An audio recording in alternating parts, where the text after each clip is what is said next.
بسلسلہ قرآن اور فہم قرآن۔ آج جو ہماری صورت موضوع قرار پائی ہے آخری پارے کی سورہ فجر ہے، سورہ فجر۔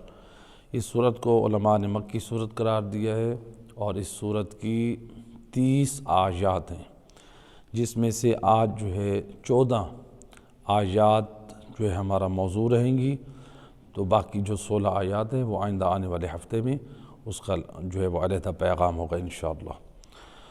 اس سورہ فجر کی فضیلت میں امام جعفر صادق علیہ السلام اللہم صلی علی محمد وآل محمد، امام فرماتے ہیں اقرؤوا سورۃ الفجر فی فرائضکم و نوافلکم۔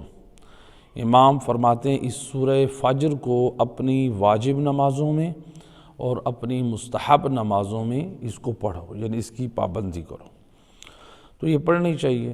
اچھا، یہاں پہ بعض لوگ یہ کہتے ہیں کہ مثلاً بعض صورتیں ہمیں یاد نہیں، ہم کیا کریں؟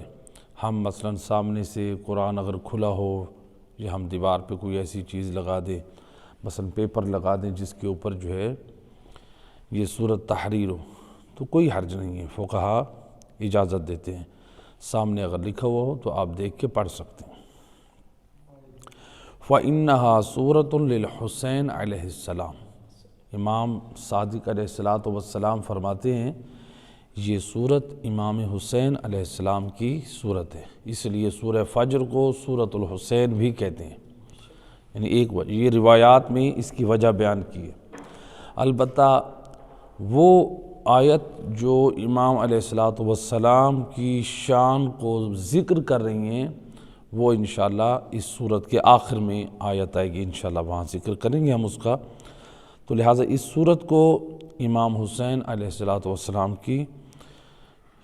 کے ساتھ نسبت دی گئی کہ یہ صورت امام حسین علیہ السلام ہے، اور فرمایا من قرأہا کان مع الحسین یوم القیامت فی درجتہ فی الجنہ ان اللہ عزیز حکیم۔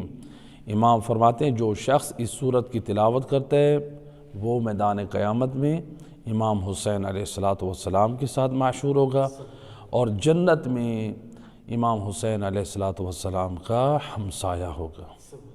کتنا خوش نصیب ہے وہ مومن کہ امام حسین علیہ السلام کی ہمسائیگی میں کسی کو جگہ مل جائے، بہت بڑا شرف ہے۔ تو امام فرماتے ہیں اگر چاہتے ہو جنت میں امام حسین کی ہمسائیگی تو پھر سورہ الفجر پڑھا کرو۔ اس نسبت سے بھی ہم کہہ سکتے ہیں کہ یہ اس سورت کا نام جو ہے سورۃ حسین، تو بہرحال ہے اس سورت کا نام جو ہے سورہ فجر ہے، یعنی سورہ فجر بھی نام اس کو کہاں سے دیا گیا ہے؟ اس سورت کی پہلی آیت سے دیا گیا ہے، تو لہٰذا روایات میں یہ ذکر ہوا ہے۔ یہ روایت جو ہے مفسر قرآن ملا ہاشم بہرانی نے اپنی کتاب البرہان تفسیر برہان میں نقل کیا، اور اسی طرح دیگر اور مفسرین نے بھی اس روایت کو نقل کیا۔ دوسری روایت ہے امام جعفر صادق علیہ السلام اللہم صلی علی محمد وآل محمد، فرمایا من قرأہا عند طلوع الفجر، جو شخص اس سورہ الفجر کو طلوع فجر کے وقت، صبح کے وقت، اس کو یعنی سورج نکلنے کے وقت نہیں، طلوع فجر یعنی جیسے نماز صبح کا وقت ہوتا ہے، جو اس وقت اس سورت کی تلاوت کرتا ہے آمن من کل شیء الی طلوع الفجر فی یوم الثانی۔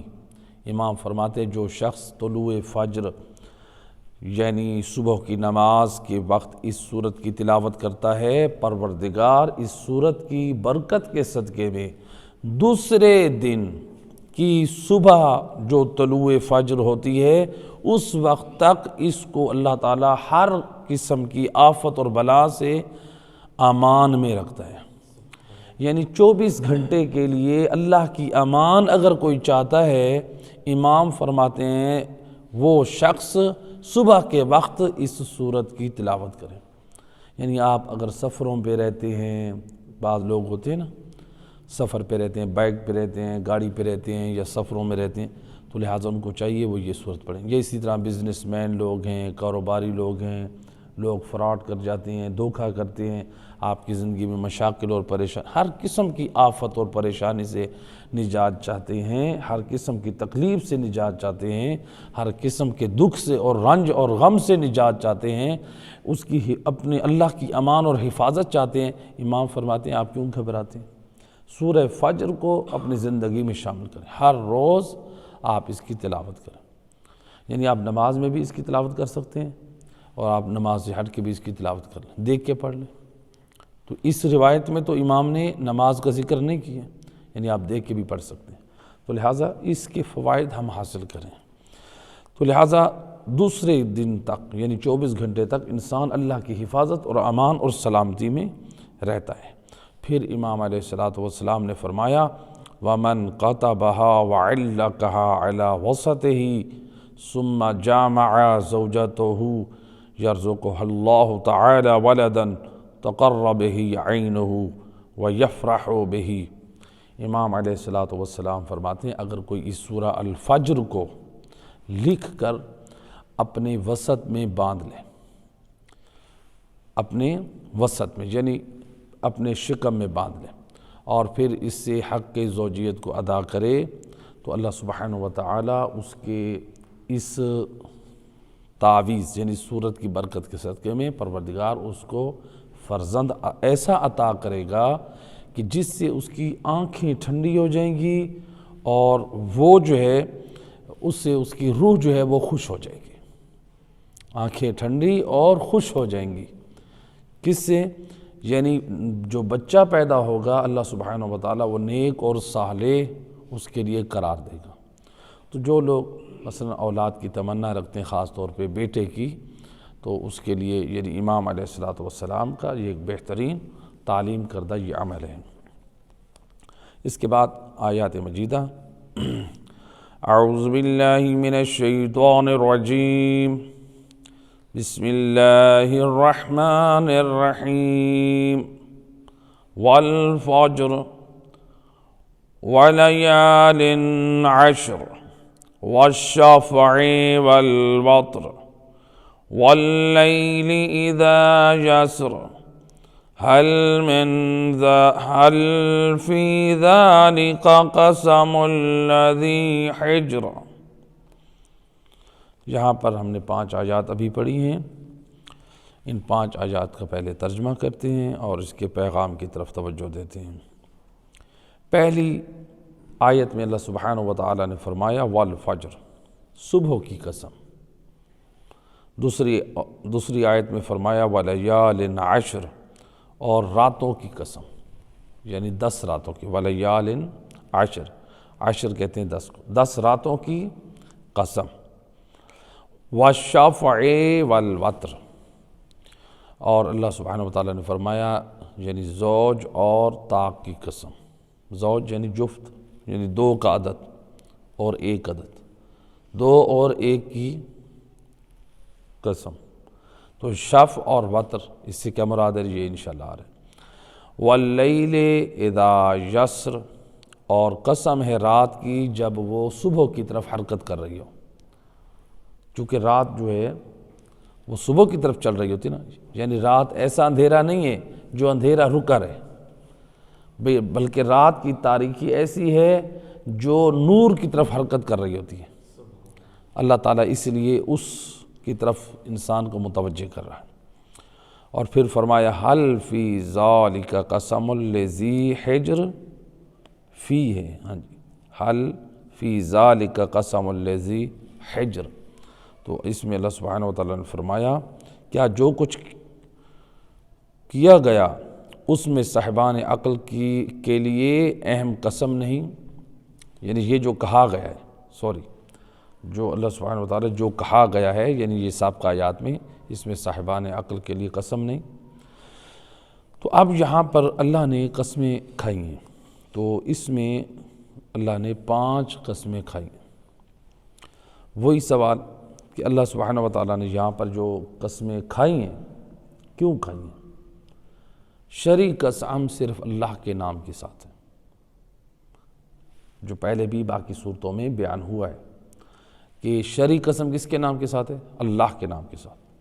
اللہ کے نام کے علاوہ جو قسم کھائی جاتی ہے نبی کے نام سے، امام کے نام سے، کعبہ کے ساتھ، قرآن کے ساتھ، علامہ حضرت عباس یا باقی مقدس ہستیاں، ماں باپ، اولاد کی جو قسمیں کھائی جاتی ہیں، یہ شرعی قسمیں نہیں ہیں۔ جائز ہیں یا نہیں ہیں؟ جائز ہیں، علماء کہتے ہیں، لیکن یہ شرعی قسم نہیں۔ یعنی اگر کسی نے یہ قسمیں کھائی ہیں، ان کو توڑ دیا ہے، تو یہ گناہ بھی نہیں ہے، کفارہ بھی نہیں ہے۔ لیکن اگر کسی نبی، امام، قرآن، کعبہ، ان مقدس چیزوں کی قسم کھائی ہے اور اس کو ہم توڑ رہے ہیں، جس سے ان ہستیوں کی، ان مقدس چیزوں کی توہین لازم ہے، اس اعتبار سے، توہین کے اعتبار سے ہم گناہ کر رہے ہیں۔ تو لہٰذا جو ہے ان چیزوں کا خیال رکھنا چاہیے۔ شرعی قسم جو ہے وہ صرف اللہ کے نام کے ساتھ ہے، اللہ کے علاوہ کسی اور کے ساتھ جو ہے وہ شرعی قسم نہیں ہوتی۔ اب اللہ سبحانہ وتعالیٰ نے پھر یہاں کیوں قسمیں کھائیں؟ تو اللہ سبحانہ وتعالیٰ نے یہاں پر ان آیات میں جو قسم کھائی ہے، اللہ تعالیٰ ایک عظیم امر کی طرف متوجہ کرنا چاہتا ہے۔ والفجر سے کہہ کے اللہ نے فجر کے وقت کی طرف اشارہ کیا۔ وَلَيَالٍ عَشْرٍ، 10 راتیں، وَالشَّفْعِ وَالْوَتْرِ وَاللَّيْلِ، تو اللہ نے ان اوقات اور راتوں کی طرف اشارہ کر کے دنیا کو یہ سمجھانا چاہتا ہے، دیکھو کون ہے جو فجر کا خالق ہو، یہ وقت کس نے بنایا؟ دیکھیں نا، ایک نظام شمسی اور نظام قمری، اور پھر رات کا وہ حصہ، اور پوری رات رہتی ہے اور وہ پھر چاند بھی حرکت میں رہتا ہے، اور پھر وہ اندھیرا نور کی طرف آ جاتا ہے، یا پھر جو ہے وہ یعنی سارا دن نور ہے، پھر وہ اندھیرے کی طرف۔ تو اللہ سبحانہ وتعالیٰ ان چیزوں کی طرف متوجہ کر کے اپنی قدرت کی طرف متوجہ کرنا چاہتا ہے کہ آپ دیکھیں میں کس قدر خالق ہوں، میں کس قدر قادر ہوں، جو میں نے نظام بنایا ہے وہ کس قدر عظیم ہے۔ ادھر بیٹھیں آپ، صلوات پڑھیں محمد وآل محمد۔ تو لہٰذا توجہ پوری ہونی چاہیے۔ لہٰذا اللہ نے یہاں پر جو قسمیں کھائی ہیں، ان کی عظمت کو اور ان کے ایک شان کو سامنے رکھتے ہوئے حضرت انسان کو متوجہ کر رہا ہے کہ غور کر، اللہ سبحانہ وتعالیٰ کس قدر قادر ہے، وہ اللہ کس قدر خالق ہے، کس قدر عظیم خالق ہے کہ اس نے یہ نظام خلق کیا۔ تو اب یہاں پر سوال یہ ہے کہ اللہ نے فجر کی قسم کیوں کھائی؟ اس کے اندر کون سی خیر اور بھلائی تھی؟ تو یہاں پر یہ جواب ملتا ہے چونکہ نماز، فجر جو ہے وہ نماز کا وقت ہے، اور فجر ایسا وقت ہے کہ روزے دار جب روزہ رکھتے ہیں تو فجر کا وقت ہوتا ہے تو ان کو کھانے پینے سے ہاتھ کھینچ لینے کا حکم دیا گیا ہے کہ اب ہاتھ کھینچ لیں کھانے پینے سے، باقی چیزوں سے۔ تو یعنی ایک مبارک وقت ہے، نماز فجر کا وقت ہے، روزے داروں کے لیے جو ہے وہ بیدار رہنے کا وقت ہے، نماز شب پڑھنے والوں کے لیے یہ وقت ہے۔ تو یہ وہ وقت ہے جو ملائکہ نازل ہوتے ہیں، اس دن سے جو آغاز ہوتا ہے اس دن کے ملائکہ، اور یہ وہ وقت ہے کہ یعنی جو ذکر اور دعا کے آغاز ہونے کا وقت ہے۔ تو اس مناسبت کو سامنے رکھتے ہوئے یہ کہا گیا ہے۔ اور دوسری بات یہ ہے کہ چونکہ ظلمت ختم ہوتی ہے، اندھیرا ختم ہوتا ہے اور نور آ جاتا ہے، تو انسان اس سے بھی ایک یہ پیغام سمجھے کہ دیکھیں اللہ سبحانہ وتعالیٰ نے ہمیں بہترین پیغام دیے کہ اے انسان اگر تو مصیبتوں میں گرا ہوا ہے پریشان نہ ہو، دیکھ اندھیرے کے بعد نور ہوتا ہے، تو اللہ پہ بھروسہ رکھ، جس اللہ نے اندھیرے کو نور میں بدلا ہے وہ تیری زندگی میں بھی مشکلات کو آسانیوں میں بدل دے گا۔ ہمارے لیے یہ پیغامات ہیں۔ تو لہٰذا اچھا یہاں پہ جو ہے یہ دن اور رات ان کا جو ذکر ہوا ہے ہمارے لیے ایک بہترین میسیج اور پیغام ہے۔ آپ دیکھیں یعنی نیا سال شروع ہوا اور فیس بک پہ، واٹس ایپ پہ لوگ سارے ایک دوسرے کو نئے سال کی مبارکبادی دے رہے ہیں، نئے سال کی۔ حالانکہ کیا ہوا اس میں صرف ڈیٹ چینج ہوئی ہے، دن تو وہی چل رہے ہیں، سال بدلا ہے، سال بدلا ہے، تاریخ بدلی ہے، سال اور تاریخ بدلی ہے۔ یقیناً جو سال اور تاریخ بدلی ہے یہ پھر واپس نہیں آئیں گے۔ ہم نے اس سے کیا پیغام لیا؟ سال تو بدلا ہے، کیا ہم نے اپنے آپ کو بھی بدلا ہے؟ تاریخ تو بدلی جا رہی ہے، کیا ہم بھی اپنے آپ کو بدل رہے ہیں؟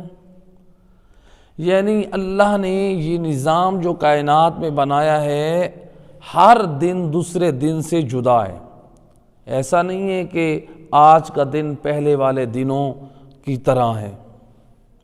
جو آج کا دن ہے وہ کل والا دن نہیں ہے۔ کل والا جو دن گزر گیا پھر وہ کبھی بھی پلٹ کر نہیں آئے گا ہماری زندگی میں۔ اس اعتبار سے یعنی افراد کی طرف نسبت دیتے ہوئے اور انسانیت لوگوں کی طرف نسبت دیتے ہوئے، یعنی جو دن ان کی زندگی میں پہلے آیا ہے وہ بعد میں نہیں آئے گا۔ تو لوگوں کی زندگی میں جو دن بدلا ہے، دن بدلا، تاریخ بدلی، سال بدلا یا نہ بدلا، لیکن کیا ہم بدلے؟ اگر ہم نہیں بدلے تو یہ دن اور رات ہمیں پیغام دے رہے ہیں کہ ہم بدل رہے ہیں۔ سال بھی بدلا جا رہا ہے، دن بھی بدلا جا رہا ہے، ڈیٹ بھی بدلی جا رہی ہے۔ اے غافل، تو اپنے آپ کو کیوں نہیں بدل رہا؟ اور امام علی ابن ابی طالب علیہ السلام، اللہم صلی علی محمد وآل محمد، امام یہی میسیج تو دے رہے ہیں۔ اے سال کی مبارکبادی دینے والو، امام فرماتے ہیں کہ مومن کو جو مومن کی اوصاف میں بیان کیا ہے کہ کیا ہے کہ مومن وہ ہے کہ جس کا پہلا دن دوسرے، یعنی امام کی نگاہ میں خوش بخت مومن کون ہے؟ جس کا دوسرا دن پہلے دن سے اچھا ہو۔ اور بدبخت مومن کون ہے؟ جو ائمہ اہل بیت کی نگاہ میں، معصوم کی نگاہ میں، جس کا پہلے والا دن دوسرے دن سے کیا ہو؟ بدتر ہو، اور جس کا پہلا اور دوسرا دن برابر ہو، معصوم اس پہ بھی راضی نہیں ہے۔ تو لہٰذا ہم یہاں پر یہ دیکھیں، دن بدلا جا رہا ہے، سال بدلا جا رہا ہے، تاریخ بدلی جا رہی ہے، ہم کیوں نہیں اپنے آپ کو بدل رہے؟ ہم کیوں صفر پہ کھڑے ہوئے ہیں؟ تو لہٰذا ہم دیکھیں ہمارے اندر کتنی معنویت ہے، ہمارے اندر کتنے کمال پیدا ہوئے ہیں، ہمیں کتنی اصلاح کی ضرورت ہے، کون سی ہمارے اندر خامیاں ہیں۔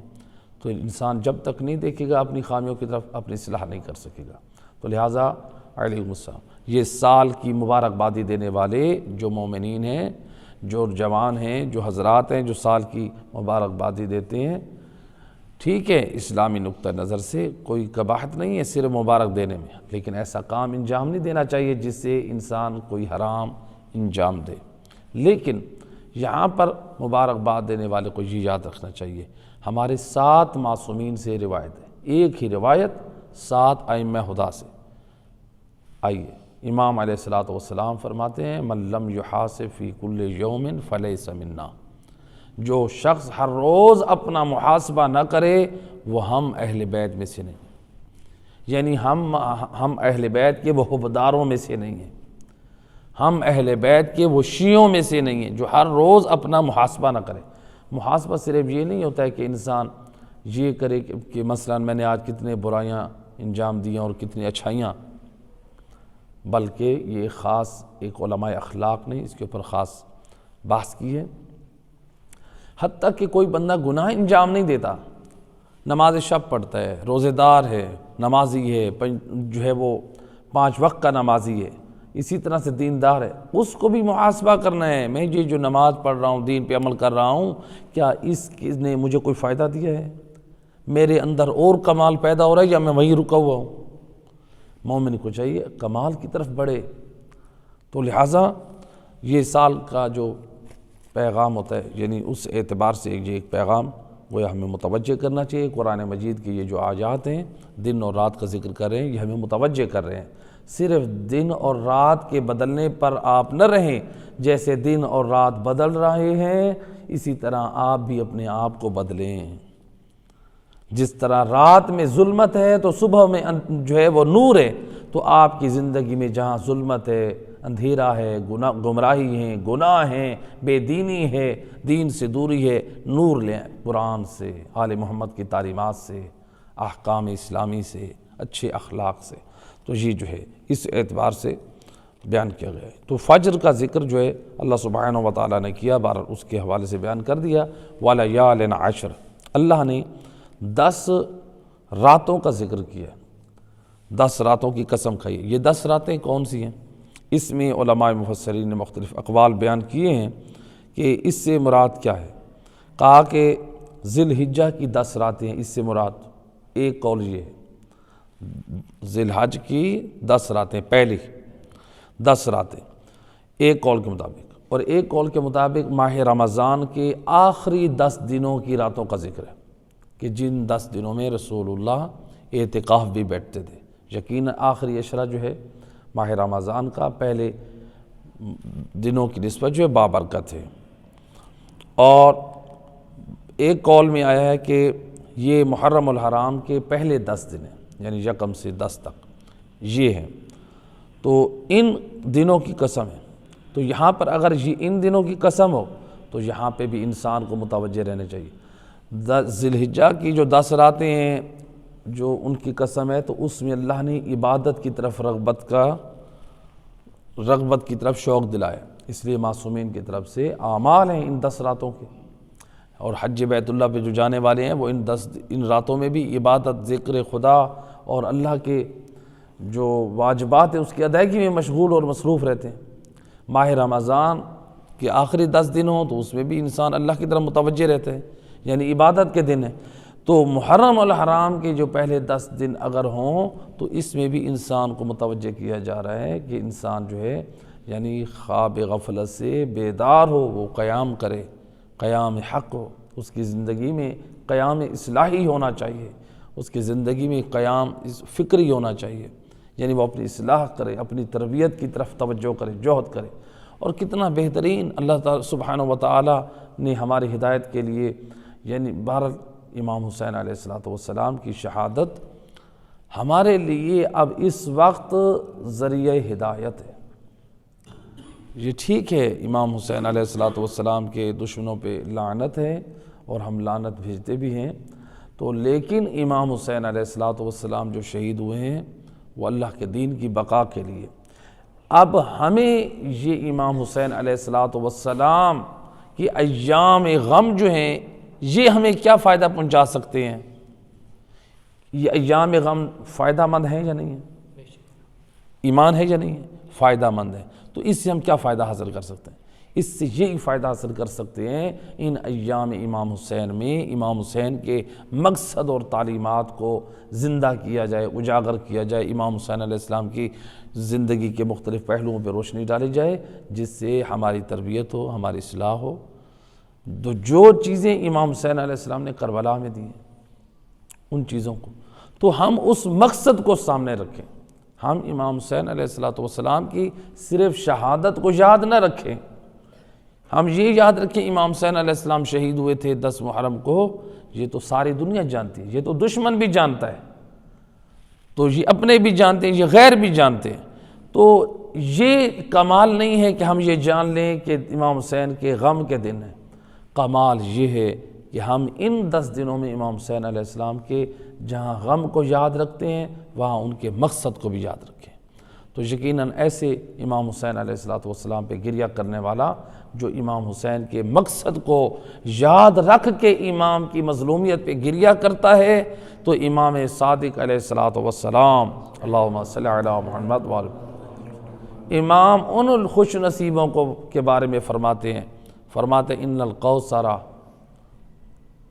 امام فرماتے ہیں کہ میدان محشر میں یہ جو کوثر ہے اشد فرحا لباق الحسین، امام فرماتے ہیں آب کوثر جو رسول اللہ مولا علی علیہ السلام کے ہاتھوں سے جو آب کوثر سے جو لوگ سیراب ہوں گے، امام فرماتے ہیں یہ آب کوثر اس وقت زیادہ خوشی محسوس کرے گا جب اس مومن کے ہاتھ میں ہوگا کہ جو امام حسین علیہ السلام کے غم میں آنسو بہانے والا ہوگا۔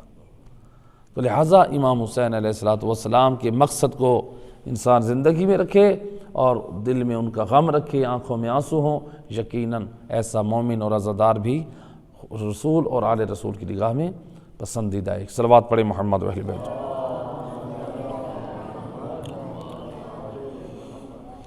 تو لہٰذا اس سے ولیال عشر سے مراد محرم کی 10، یہ روایت تھی۔ اچھا، ایک روایت میں ہمارے پاس جو ہے یہ ہے کہ یہ فجر سے مراد کیا ہے۔ روایات اہل بیت میں فرمایا کہ جو فجر کی قسم کھائی اس سے امام مہدی علیہ السلام ہیں، اور ولیال عشر سے مراد امام مہدی سے پہلے والے 10 امام ہیں۔ وہ 10 امام ہیں، یعنی امام حسن امام حسین سے لے کر امام حسن عسکری علیہ السلام تک، یہ 10 امام ہیں۔ والشفع سے مراد آئے نا والشفع والوتر، والشفع سے مراد امام علی علیہ السلام اور جناب فاطمہ زہرا سلام اللہ علیہ۔ تو روائی بحث میں ایک مراد یہ بیان کی گئی ہے، والشفع والوتر سے مراد علماء نے معصومین کی روایات، علماء مفسرین کی اقوال کی روشنی میں 36 معنی بیان ہوئے ہیں۔ 36 کتنے معنی؟ 36 معنی۔ تو ہو سکتا ہے کوئی آپ میں سے کسی نے ایک طرف دیکھا ہو کہیں کہ یہاں تو کچھ اور معنی بیان ہو رہے، 36 معنی بیان ہوئے ہیں۔ تو یعنی مختلف معنی ہیں، تو ہم صرف 5 معنی پہ اکتفا کرتے ہیں، 5 عدد کو سامنے رکھتے ہوئے۔ پہلا معنی یہ ہے کہ یہ جو اس میں کہا گیا نا کہ والشفع والوتر، تو اس میں اشارہ ہے نظم و ضبط، حساب اور کتاب کی طرف۔ اللہ تعالیٰ نے یہ نظام جو بنایا ہے وہ کیا ہے؟ وہ نظم و ضبط کے ساتھ بنایا ہے، حساب و کتاب کے ساتھ رکھا ہے۔ یعنی جیسے آپ نے والشفع والوتر، یعنی اس میں زوج اور طاق کی بات ہے، یعنی 2 اور 1۔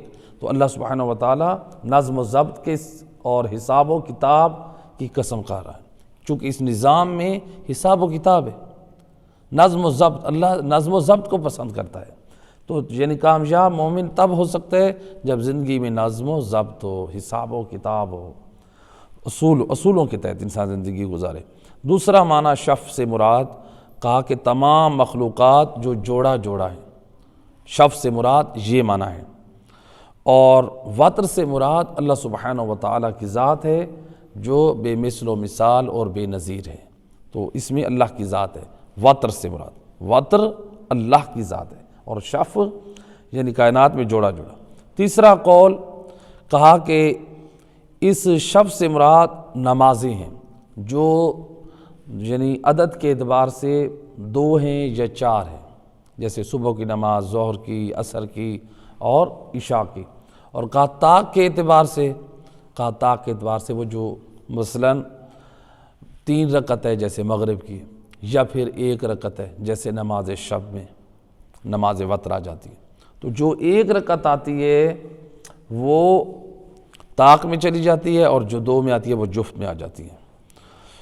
تو ایک قول یہ تھا، اور ایک قول یہ ہے کہ اس شفع اور وتر سے مراد، یعنی چوتھا قول کہا کہ شفع اور وتر سے مراد، شفع سے مراد ہے 8 ذی الحجہ، یعنی یوم ترویہ، حاجی حضرات یعنی عرفہ کی طرف، میدان عرفات کی طرف جاتے ہیں، تو وہ دن 8 ذی الحجہ کا۔ اور یہ جو ہے وتر یعنی 9 ذی الحجہ یوم عرفہ، جس دن دعائے عرفہ پڑھ لی جاتی ہے، اور یہ مستحب ہے۔ تو یہ جو ہے 5واں قول کیا ہے؟ شفع اور وتر سے مراد جس کی اللہ قسم کھا رہے ہیں، آخر ان کی کیا عظمت ہے؟ تو ایک قول یہ ہے کہ اس سے مراد خود نماز شب ہے، نماز شب یعنی جو 11 رکعت نماز ہے، 8 رکعت کو نماز شب کی نیت سے، 2 رکعت کو نماز شفع کی نیت سے، اور 1 رکعت کو نماز وتر کی نیت سے پڑھا جاتا ہے، تو یہ مستحب ہے۔ تو لہٰذا یہ نماز شب یعنی ایک ایسا عمل ہے، بڑا محبوب اور بڑا عظیم عمل ہے یہ والا۔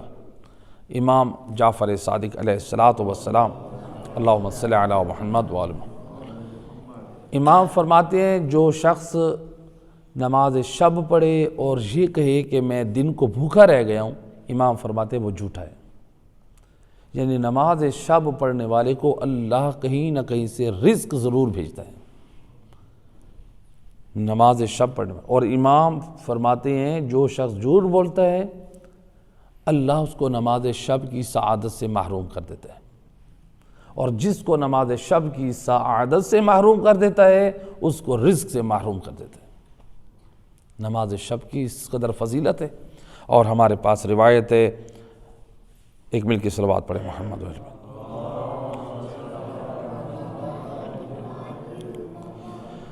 اب دیکھیں نماز شب کی اہمیت اور فضیلت۔ ہستی امیر المومنین بعد از رسول خدا، جو کائنات میں اس وقت سب سے افضل ہیں بعد از رسول خدا، مولا علی علیہ السلام، جو نبی کے دین کے وارث ہیں، جو نبی کے خلیفہ ہیں۔ اب یہ دیکھیں رسول اللہ یہ دیکھ رہے ہیں کہ مولا علی علیہ السلام کی عزت و عظمت سب آپ لوگ جانتے ہیں کہ وہ امام حق ہیں۔ امام علی کو رسول اللہ کیا وصیت کریں؟ ہم اپنی اولادوں کو کیا وصیتیں کرتے ہیں، اپنی اولادوں کے لیے کیا پسند کرتے ہیں، اور رسول اللہ مولا علی کے لیے کیا پسند کر رہے ہیں؟ رسول اللہ نے 3 مرتبہ وصیت کی۔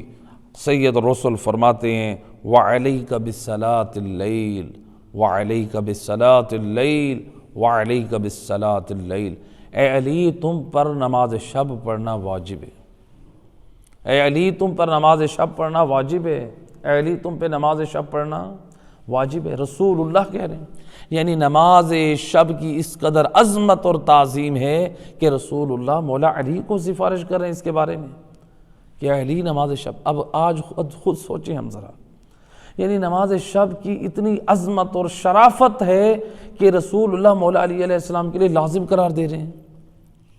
نماز شب کو اپنی زندگی میں شامل کریں، پھر دیکھیں کیسے گناہوں سے ہمیں چھٹکارا ملتا ہے۔ ایک شخص آیا مولا علی علیہ السلام کے پاس، اللہم صلی علی محمد وآل محمد، یا امیر المومنین، جب نماز شب کی بات ہوئی مجھ سے توفیق نہیں ملتی ہے میں نماز شب پڑھوں۔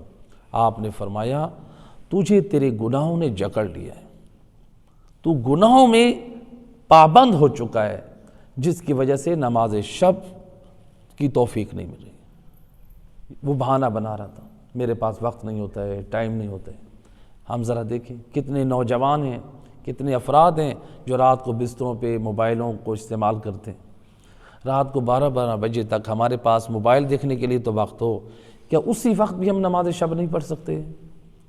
آیت اللہ سیستانی فقہا کا فتویٰ ہے کہ آپ اگر نماز شب کو نماز عشاء کے بعد پڑھنا چاہیں تو آپ پڑھ سکتے ہیں، اور ادا کی نیت سے پڑھ سکتے ہیں۔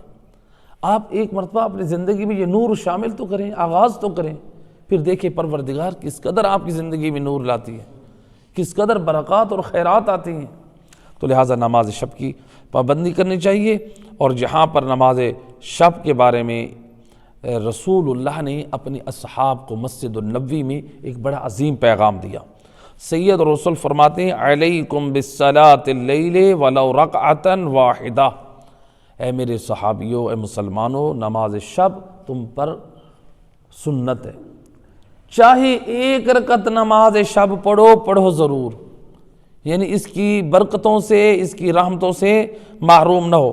پھر سید رسول نے فرماتے فَإِنَّ صَلَاةَ اللَّيْلِ مِنْهَاتٌ عَنِ الْعِسْمِ، رسول اللہ فرماتے ہیں نماز شب کی یہ برکت ہے کہ یہ نماز شب اپنے پڑھنے والے کو گناہ سے روک دیتی ہے۔ جو چاہتا ہے میں گناہوں سے رک جاؤں، گمراہیوں سے رک جاؤں، رسول اللہ فرماتے ہیں نماز شب اپنی زندگی میں شامل کرو۔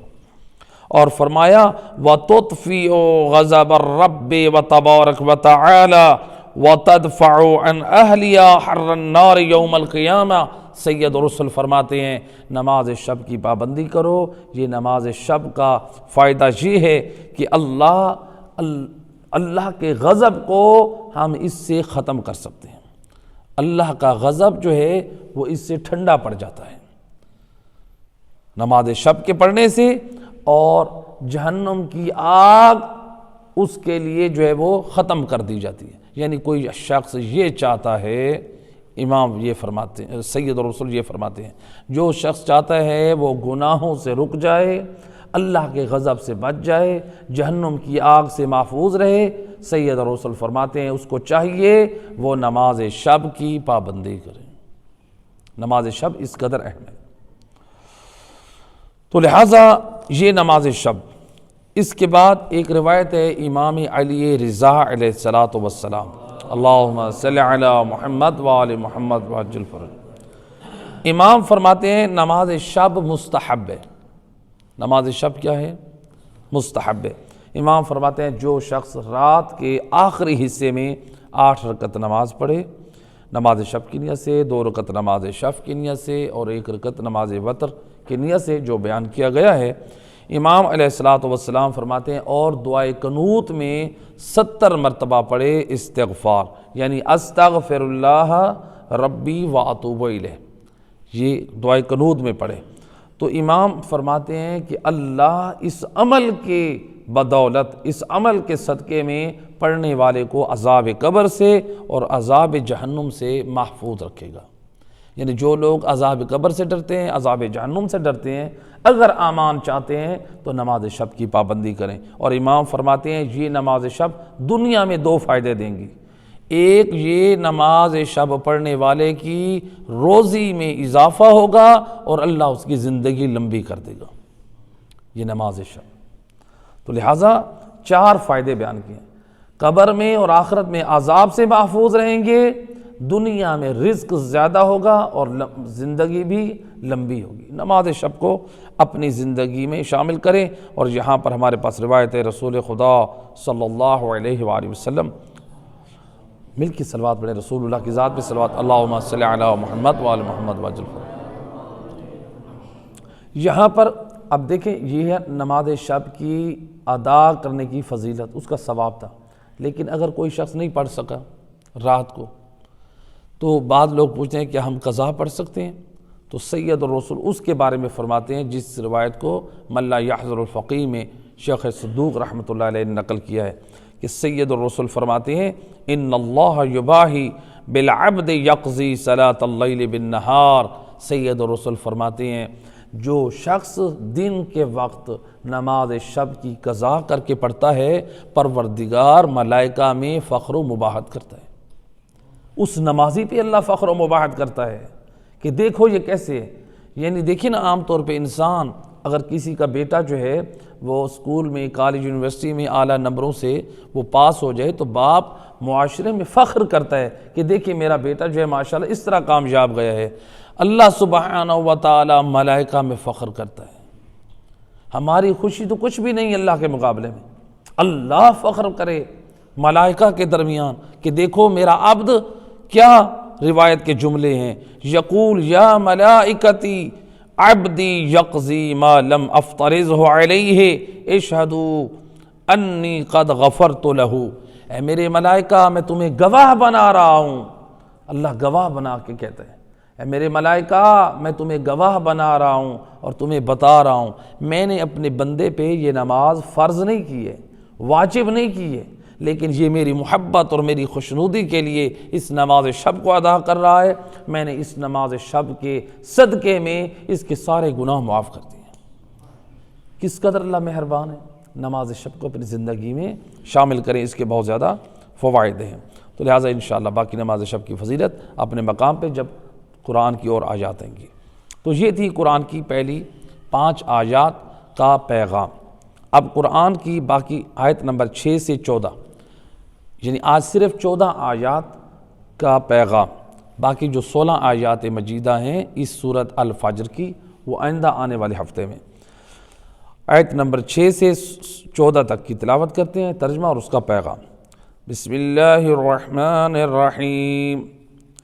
ألم تر كيف فعل ربك بعاد إرم ذات العماد التي لم يخلق مثلها في البلاد وثمود الذي جابوا الصخر بالواد وفرعون ذي الأوتاد الذي طغوا في البلاد فأكثروا فيها الفساد وصب عليهم ربك صوت عذاب إن ربك لبالمرصاد صدق اللہ العلی العظیم۔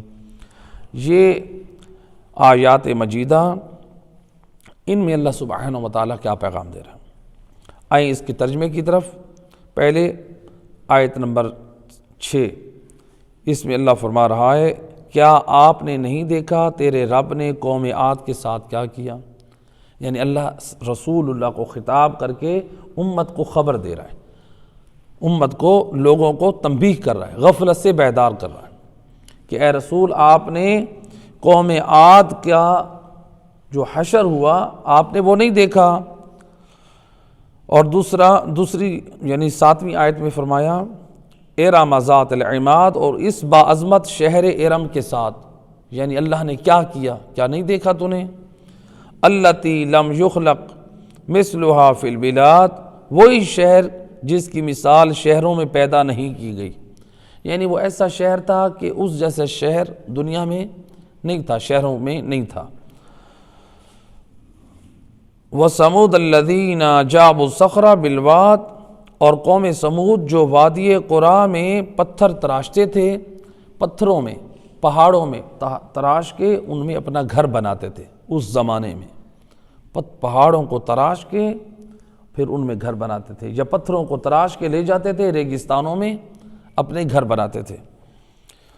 اس کے بعد والی آیت میں فرمایا وَفِرْعَوْنَ ذِی الْأَوْتَادِ، اور فرعون کے ساتھ جو میخوں والا، یعنی جو فرعون میخوں والا عذاب دیتا تھا، اس کے ساتھ کیا ہوا، یعنی آپ کو کیا علم نہیں ہے؟ یعنی اللہ تعالیٰ ان سب چیزوں کے بارے میں خبر دے رہے رسول اللہ کو۔ الذین طغوا فی البلاد، ان قوموں نے شہروں میں سرکشی کی، فاکثروا فیہا الفساد، اور ان میں کثرت سے ان قوموں نے فساد پھیلایا۔ وصب علیہم ربک صوت عذاب، پھر آپ کے رب نے، یعنی اے رسول اللہ آپ کے رب نے ان پر عذاب کا کوڑا برسایا۔ ان ربک لبالمرصاد، یقیناً آپ کا پروردگار طاق میں ہے، یعنی کسی کو چھوڑنے والا نہیں ہے، اس کی بدعمالیوں کی وجہ سے اسے جلدی اپنی گرفت میں لے آتا ہے۔ تو لہٰذا ان 9 آیات میں اللہ سبحانہ وتعالیٰ نے جو خطاب کیا ہے، اس میں اللہ نے رسول اللہ کو خطاب کر کے مقصد تھا آگاہی اور علم، رسول اللہ کو آگاہ کرنا چاہ رہا ہے سابقہ امتوں کے اوپر کیا گزرا، آگاہ کر کے رسول اللہ کی امت کو غفلت سے بیدار کرنا ہے، تنبیہ کرنا ہے، دیکھو تم بھی یہ عبرت حاصل کرو، ایسے ان سرکش قوموں کی طرح نہ بن کے رہنا کہ جس کی وجہ سے وہ عذاب الہی میں مبتلا ہوئے، اور تم بھی ان بدعمالیوں میں مبتلا ہو جاؤ، پھر اللہ کا عذاب تم پہ بھی آ جائے۔ ایک مل کے صلوات پڑھے محمد وحل بعزہ۔ تو لہٰذا یہاں پہ اللہ نے متنبہ کیا۔ اب یہاں پہ اللہ نے کیا کیا ہے، ان 9 آیات میں اللہ نے 3 قوموں کا ذکر کیا ہے۔ ایک قوم عاد ہے، دوسری قوم سمود ہے، تیسری قوم فرعون۔ ان تینوں کا ذکر کر کے ان تینوں پر جو اللہ کا عذاب آیا، اللہ اس ذکر کے ذریعے سے قرآن پر ایمان رکھنے والے، قرآن پڑھنے والوں کو غفلت سے بیدار کر کے پیغام ہدایت دینا چاہتا ہے۔ یہ قوم عاد کیا تھی؟ قوم عاد اور قوم سمود، قوم فرعون، یعنی یہ 3 تھی۔ تو قوم عاد جو تھی یہ جزیرۃ العرب کے جنوب میں یہ قوم زندگی گزارتی تھی، اور حضرت ہود نبی اللہ کی یہ قوم تھی، حضرت ہود جو اللہ کے نبی تھے۔ تو حضرت ہود علیہ السلام ان کو اللہ کی توحید کی طرف دعوت دیتے رہے، لیکن یہ قوم جو تھی بت پرستی کرتی تھی، بتوں کی، پتھر کے بنائے ہوئے بتوں کی یہ پرستش کرتے تھے، اور یہ قوم جو ہے حضرت نوح کے بعد آئی تھی، حضرت نوح کے بعد قوم عاد تھی۔ تو حضرت نوح کے پوتے جو تھے ان کے بیٹے کے نام پر یہ قوم عاد ہے، یعنی وہ سردار تھے جس قبیلے کے، تو اس میں یہ قوم تھی۔ یہ قوم جو ہے یمن اور عمان کے درمیان، جو عمان اس وقت بھی موجود ہے، جو عمان جس میں مسقط بھی ہے، لوگ جاتے ہیں، تو عمان اور یمن کے درمیان ایک ریگستان ہے، اس میں یہ لوگ آباد تھے۔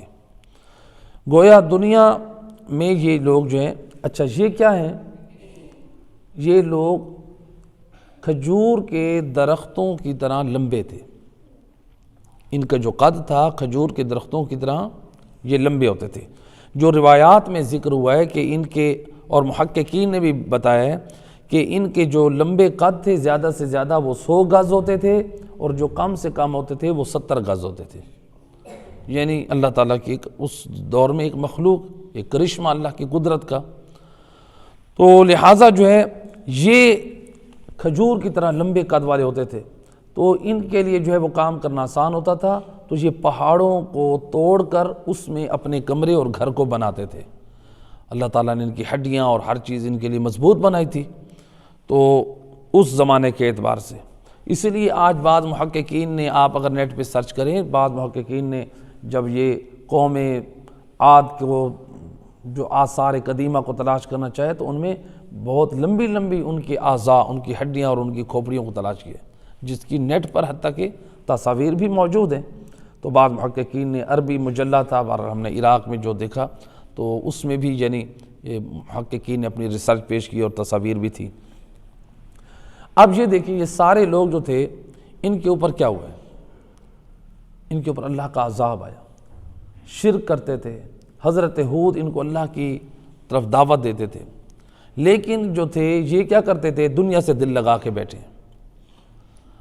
اپنے لیے سب کچھ دنیا سمجھتے تھے، آخرت کے لیے کچھ نہیں کرتے تھے، نہ خدا کی توحید کی طرف آتے تھے، نہ نبی کی اطاعت کی طرف جاتے تھے۔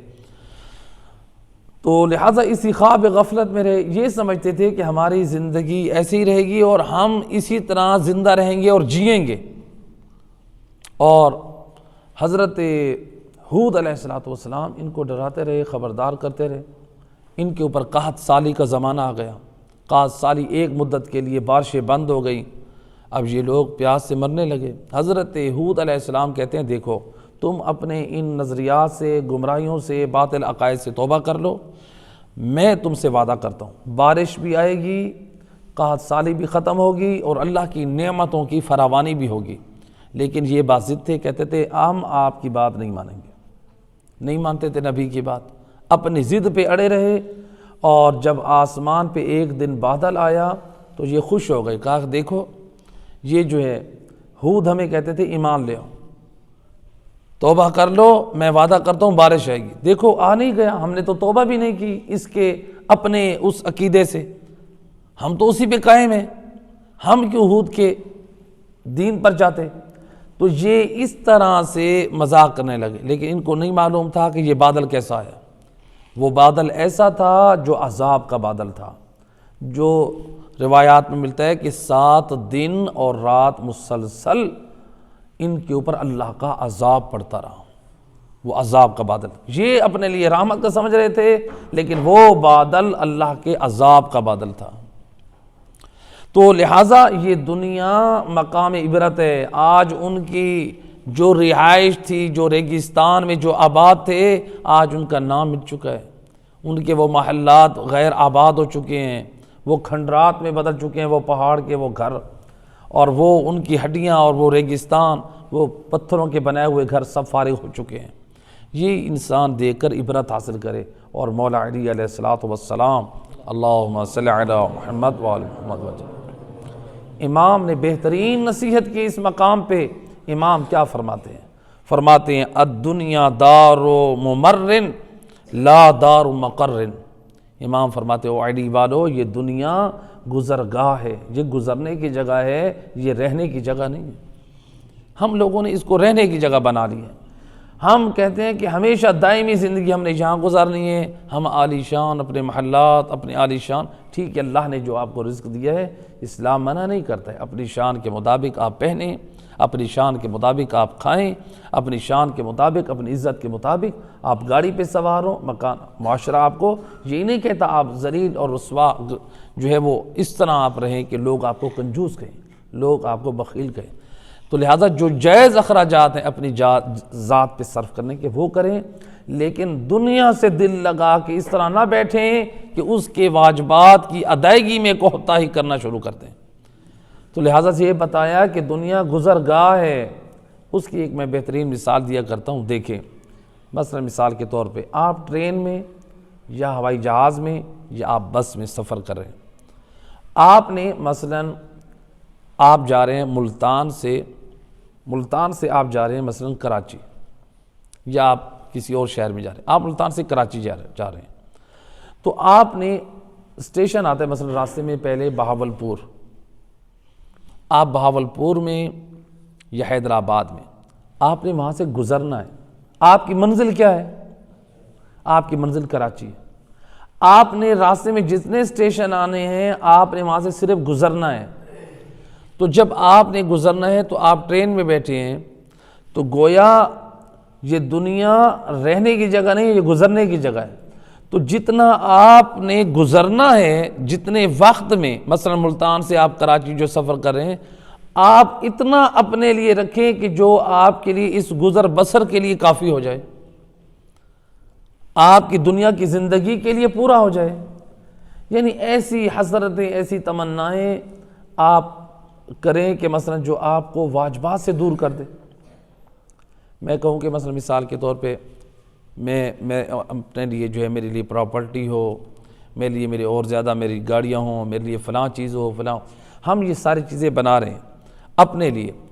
ٹھیک ہے، آپ بنائیں اپنے بچوں کے لیے، اپنے لیے آپ سیو کر سکتے ہیں، لیکن اسلام کہتا ہے کہ آپ کو اللہ نے جو مال دیا ہے، کیا آپ اس مال میں اللہ اور رسول کا حق ادا کر کے خمس بھی دے رہے ہیں، آپ زکوٰۃ بھی دے رہے ہیں، یا صرف ہم یہی جمع کرتے رہیں کہ میرے پاس 2 گھر ہو گئے، میرے پاس 4 ہو گئے، میرے پاس 5 ہو گئے، میرے پاس اتنی گاڑیاں ہو گئیں، میرے پاس اتنا بینک بیلنس ہو گیا؟ تو یہ واجبات کہاں جائیں گے؟ یہ غریب لوگوں کے حقوق، یہ مستحق سادات کے حقوق، مومنین کے حقوق، یہ خمس، یہ زکوٰۃ، یہ چیزیں کہاں جائیں گی؟ آج بعض لوگ اعتراض کرتے ہیں، یہ فقہاء کو، علماء کو دیتے ہیں، وہ کھا جاتے ہیں۔ یہ عام طور پہ یہ اعتراض وہی لوگ کرتے ہیں جو خمس کی پابندی نہیں کرتے ہیں، ورنہ آپ دیکھ لیں فقہاء کو، دیکھیں وہ کس طرح دیانتداری کے ساتھ وہ کام کرتے ہیں۔ آیت اللہ سیستانی، جب ہم نجف اشرف میں تھے تو سن 2004 میں ایک وہاں پر دارالسلام، وہاں سے ایک مرد مومن، جو ہمارا مرد مومن یعنی پاکستان کا یا انڈیا کا تھا، وہ اردو زبان، وہ خوجہ برادری سے تھے، وہ وہاں پر جب آئے، آیت اللہ سیستانی کو $1,00,000، کوئی معمولی رقم نہیں ہے، $1,00,000 آیت اللہ سیستانی کی خدمت میں ہدیہ پیش کرنے کے لیے آئے ہیں۔ کہتے ہیں نہ یہ خمس کا پیسہ ہے، نہ یہ زکوٰۃ کا پیسہ ہے، اور میں اپنے مال میں خمس و زکوٰۃ سب ادا کر چکا ہوں، یہ آپ کی خدمت میں ہدیہ پیش کرنا چاہتا ہوں، اسے قبول کریں۔ آیت اللہ سیستانی نائب امام کیا کہتے ہیں؟ اللہ اکبر، فرماتے ہیں مجھے اس مال کی ضرورت نہیں ہے۔ اس نے کہا کہ آپ کا گھر کرائے کا ہے، آج تک آیت اللہ سیستانی کا گھر کرائے کا ہے، آج تک آیت اللہ سیستانی کا گھر کرائے کا ہے۔ اس وقت سن 2004 میں کہا تھا کہ آپ کا گھر کرائے کا، اس وقت جو گھر تھا کرائے کا، آج بھی اسی گھر میں کرائے میں بیٹھے ہوئے ہیں۔ کہا کہ آپ کا گھر کرائے کا ہے، اپنے لیے گھر، انہوں نے کہا کہ یہ گھر، مجھے گھر کی ضرورت نہیں ہے، کہا اپنے بچوں کے لیے رکھ لیں، آپ کے بیٹوں کا گھر نہیں ہے، کہا وہ چونکہ میرے بیٹے ہیں تو ان کو بھی ایسا رہنا ہوگا، اگر کوئی عراقی یا کوئی اور ہوتے تو ان کو میں دلوا دیتا، ہاں اگر تم یہ دینا چاہتے ہو یہ میں ہدیہ قبول کرتا ہوں، اس شرط پہ میں اپنے لیے گھر نہیں لوں گا، اپنے بچوں کے لیے نہیں، یہ جو عراقی قوم ہے جو بے گھر ہیں میں ان کی ضرورت کے لیے گھر بنواؤں گا اگر تمہیں قبول ہو تو۔ یہ ہیں دیکھیں فقہاء کا کردار۔ آج ہم آسانی سے کہہ دیتے ہیں کہ آیت اللہ سیستانی یا فقہاء یہ مال امام، یہ خمس کھا جاتے ہیں۔ نہ میرا دوست، یہ آپ کے دیے ہوئے خمس اور اموال کے ذریعے سے یہ مذہب آل محمد کی آج ترویج ہو رہی ہے۔ تو لہٰذا یہاں پر جو ہے قوم سمود کا ذکر ہوا تھا، تو اس کے بعد اللہ سبحانہ و تعالیٰ نے دوسری قوم اور تیسری قوم کا جو ذکر کیا ہے۔ دوسری قوم کون سی ہے؟ وہ ہے قوم سمود، یعنی یہ حضرت ہود کون تھے؟ حضرت ہود اور حضرت صالح، یہ 2 نبی ہیں جن دونوں نبیوں کی قبر جو ہے، ان کا جو روضہ ہے وہ نجف اشرف وادی السلام میں، جو مومنین گئے ہوئے ہیں وادی السلام میں، وہاں پر حضرت ہود اور صالح کا مزار ہے، وہاں پر ان کی قبریں، تو لہٰذا ان کی زیارت بھی کرنی چاہیے۔ وادی السلام کی شروع میں مولا علی علیہ السلام کی جب زیارت کر کے مومنین نکلتے ہیں تو وادی السلام کی شروع میں ہی ان کا جو ہے یہ مزار ہے۔ تو حضرت ہود اور صالح، تو حضرت ہود وہاں دفن ہے اور حضرت صالح جن کا آپ تفسیر سے واقعہ سن چکے ہیں۔ دوسری قوم ہے قوم سمود، جو حضرت صالح کی قوم۔ حضرت صالح نے جو دعوت ایمان دی، جو آپ کو تفسیر سے واقعہ بیان کیا تھا ہم نے، لیکن مختصر، کہ یہ حضرت صالح کی قوم ایک پتھر کی چٹان کی پرستش کرتی تھی۔ حضرت صالح ان کو دعوت ایمان دیتے ہیں، یہ کہتے ہیں کہ آپ اسی چٹان سے ٹھیک ہے ہم ایمان لائیں گے، آپ اپنے رب سے کہیں کہ اسی چٹان سے ہمارے لیے اونٹنی نکالیں۔ حضرت صالح نے دعا کی، اللہ نے قبول کی اور اس سے اونٹنی نکلی، اور انہوں نے کہا کہ اونٹنی جو نکلے وہ 10 ماہ کی حاملہ ہو۔ وہ حاملہ اونٹنی نکلی، جب وہ اونٹنی نکلی تو اب انہوں نے کہا کہ آپ اپنے اللہ سے کہیں کہ یہ اونٹنی بچہ جنے اور ہم اس کو اپنی آنکھوں سے دیکھیں۔ اس نے بچہ جنا، حکم خدا ہوا اے صالح اب یہ اونٹنی ایک دن پانی پیے گی، باقی دنوں میں یہ لوگ پانی پئیں گے۔ تو لہٰذا یہ سلسلہ چلتا رہا، لیکن اس دور میں کچھ حاسدین تھے جو نبی کو پسند نہیں کرتے تھے کہ اب یہ تو اس کا دین پھیل رہا ہے، اس کے خدا کی پرستش ہو رہی ہے۔ تو ایک سردار اور اس کا قبیلہ ایمان لایا، باقی سردار اور وہ جو سردار تھے وہ ایمان نہ لائے، اور قبیلے والے بھی ایمان نہ لائے، منافقین تھے، مشرکین تھے، کفار تھے۔ تو لہٰذا اب کچھ لوگ اس حسد میں گرفتار تھے، اور ملتا ہے کہ ایک اس دور میں ایک خاتون تھی بڑی حسین و جمیل اور فاحشہ تھی، اس کے بہت سارے پالتو جانور تھے۔ ایک اس کا جو عاشق تھا جب منہ کالا کر چکے تو یہ خاتون کہتی ہے کہ کب تک، اس نے کہا کہ کب تک یہ سلسلہ چلتا رہے گا، تو کیوں نہ ہم جو ہے وہ شادی کر لیں۔ اس نے خاتون نے کہا کہ اگر تم شادی کرنا چاہتے ہو میری ایک شرط ہے کہ تم پہلے صالح کی اونٹنی کو قتل کرو، تو پھر میں اس کے بعد تم سے شادی کروں گی۔ وہی دیکھیں واقعہ، اس لیے یعنی ادھر سے صالح نبی کی اونٹنی کو قتل کیا جا رہا ہے، تو ایک جرم کر کے حضرت علی علیہ السلام کے لیے بھی یہی رکھا تھا، قطامہ لعینہ نے، اس نے بھی یہی کہا تھا کہ عبد الرحمن ابن ملجم کو، حالانکہ وہ اپنے اس نجس ارادے سے آیا تھا کوفہ میں، مزید اس کو اس کے ارادے میں مضبوط رکھنے کے لیے کہ تم علی ابن ابی طالب کو قتل کرو گے تو میرا حق مار خون علی ہے علیہ باللہ۔ اس لیے یعنی یہ کہنا یہ غلط نہیں ہے، کائنات میں سب سے مہنگا حق مار کس کا تھا؟ اس ملعونہ عورت کا تھا جس نے امیر المومنین کے خون کو حق مار قرار دیا تھا۔ تو لہٰذا حضرت صالح کی اونٹنی کو پھر 9 آدمیوں نے، اس نے کہا ٹھیک ہے میں قتل کرواؤں گا، اس نے پھر ایک کرائے کا آدمی تلاش کیا، پھر 9 آدمیوں نے اس اونٹنی کو قتل کیا، اس کے پیشانی پہ تیر مارا، اس کے کوچانے کاٹیں، اس کو جب قتل کر دیا گیا پھر اونٹنی کا بچہ پہاڑ پر گیا، 3 مرتبہ آسمان کی طرف دیکھ کے اس نے بد دعا کی، التجا کی، اللہ نے دعا کو قبول کیا۔ تو اس قوم پر عذاب کے آثار جب شروع ہوئے، حضرت صالح کہتے رہے کہ 3 دن ہیں، ابھی بھی وقت ہے، توبہ کر لو۔ تو انہوں نے کہا کہ ہمیں کیسے پتہ چلے کہ تم سچ کہہ رہے ہو؟ کہا کہ دیکھو اگر تم میری بات کی تصدیق نہیں کرتے، کل تمہارے چہرے زرد ہو جائیں گے، پرسوں سرخ ہو جائیں گے، پھر سیاہ ہو جائیں گے، پھر اللہ کے عذاب سے تم نہیں بچ سکتے۔ جب دوسرا دن آیا، اگلا دن چہرے زرد ہو گئے، لیکن یہ کہنے لگے ہم اسی ایمان پر باقی رہیں گے، ہم اس صالح کی نہیں مانیں گے۔ پھر منہ سرخ ہوئے، تب بھی یہ اپنے ضد پہ اڑے رہے، بالآخر اللہ کا عذاب آیا۔ اب دیکھیں 9 آدمی تھے جو ایک اونٹنی پہ ظلم کرنے والے تھے، لیکن پوری قوم پر عذاب الہی آیا۔ کیوں آیا؟ اس لیے کہ جب وہ اونٹنی ذبح ہوئی تو اس کا گوشت کھانے والے وہ سارے لوگ تھے، گویا وہ ظلم پہ راضی تھے۔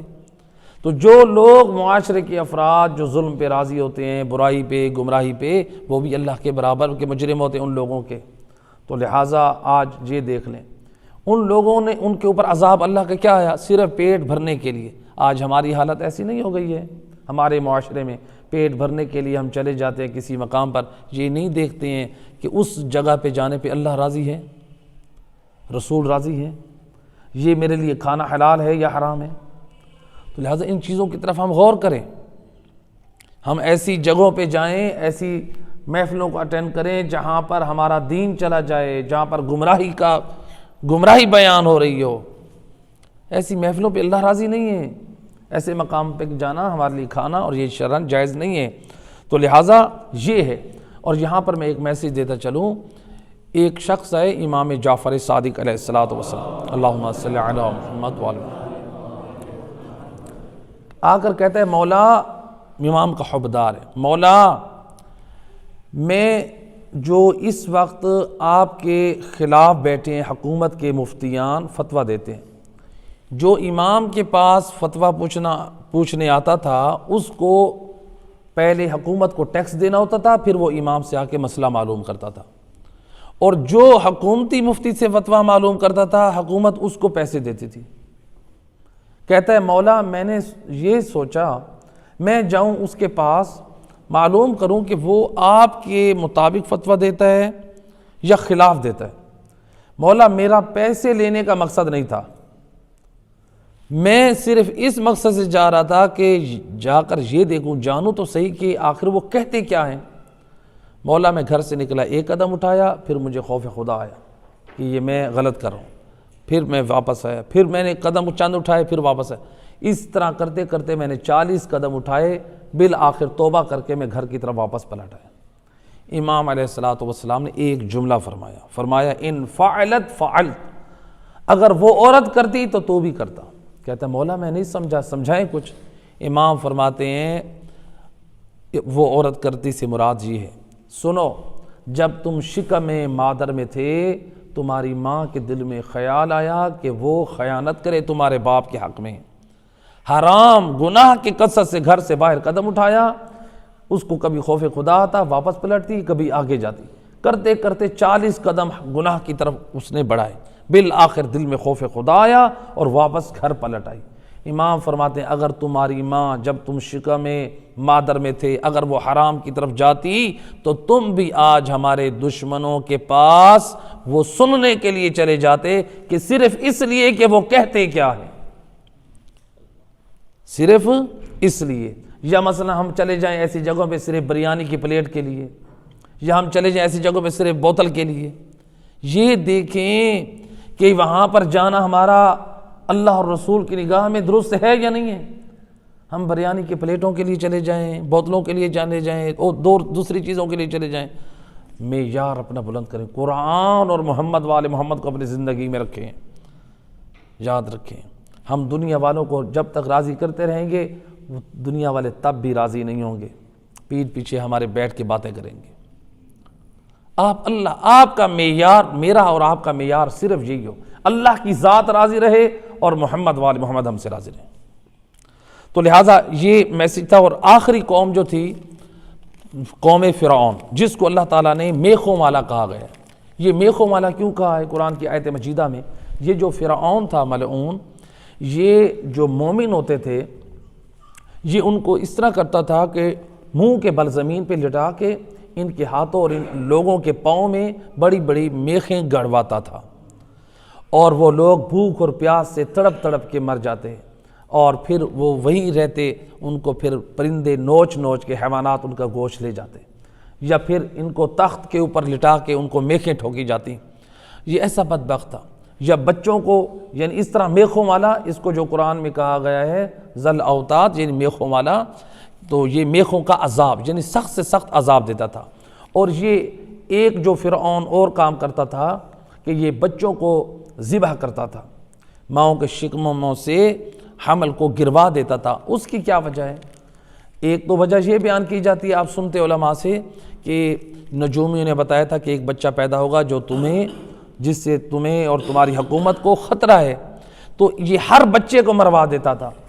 ایک اس کا مقصد فقط یہ حضرت موسیٰ کو ختم نہیں کرنا تھا، بلکہ ہر بچے کو گروانے سے اس کا مقصد یہ تھا کہ معاشرے میں نہ موسیٰ پیدا ہو، نہ موسیٰ کے جو ہے وہ مددگار پیدا ہوں، یعنی معاشرے میں وہ جوان بھی نہ ہوں جو حضرت موسیٰ کے مددگار ہوں، اس کے دین پہ چلیں، اس کی تائید اور نصرت کریں، اور وہ میری جو ہے وہ حکومت کو کمزور کریں۔